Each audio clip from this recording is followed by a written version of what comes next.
تا حالا فکر کردید وقتی مثلا خبرهای بد اقتصادی میشنویم، نمیدونم تورم بالا، نوسان شدید بورس، دقیقاً چی توی مغز ما میگذره؟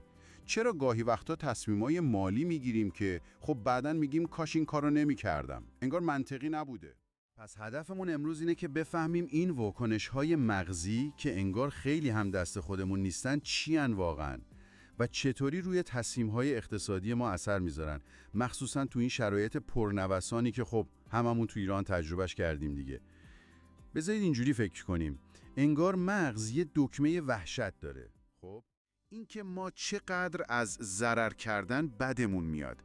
شنیدم میگن زیانگریزی، یعنی انگار درد از دست دادن مثلا 100,000 تومان خیلی بیشتر از لذت به دست آوردن همون 100,000 تومانه، درسته؟